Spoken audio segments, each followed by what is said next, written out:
বলিউডের সেই চিরচেনা প্রেমের গান যেন নতুন করে যুদ্ধের ময়দানে রূপদান করছেন বর্ষিয়ান পরিচালক সঞ্জয় লীলা বনশালী। তার পরিচালিত লাভ অ্যান্ড ওয়ার সিনেমাটি মুক্তির এখনো বহু বাকি, অথচ অপেক্ষার মাত্রা যেন এখনই ছুঁয়েছে চূড়া।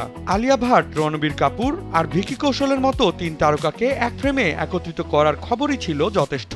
এর মাঝেই শুটিংয়ের কিছু ছবি সোশ্যাল মিডিয়ায় ফাঁস হয়ে সৃষ্টি করেছে নতুন ঝড়।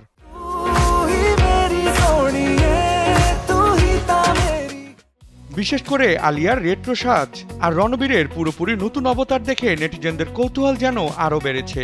দর্শকরা বলছেন, এটা শুধু একটা সিনেমা নয়, বনশালীর পর্দায় আবারও শুরু হতে যাচ্ছে এক রাজকীয় মহাযুদ্ধ।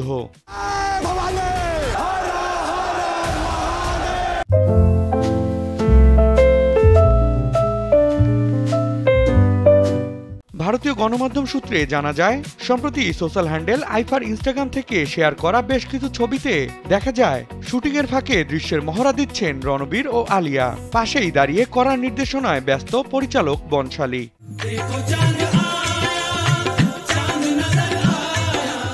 ছবিতে আলিয়ার সাজ পোশাকে ফুটে উঠেছে ৮০ দশকে ধ্রুপদীর নায়িকাদের ছায়া। তার এই লুক দেখে মুগ্ধ নেটিজেনরা। অনেকেই আলিয়ার মাঝে খুঁজে পাচ্ছেন কিংবদন্তি অভিনেত্রী শর্মিলা ঠাকুরের প্রতিচ্ছবি। অন্য একজন লিখেছেন, বনশালীর ম্যাজিক দেখার জন্য আর তর সইছে না। রণবীর কাপুর এই ছবিকে নিজের ড্রিম প্রজেক্ট হিসেবেই দেখছেন।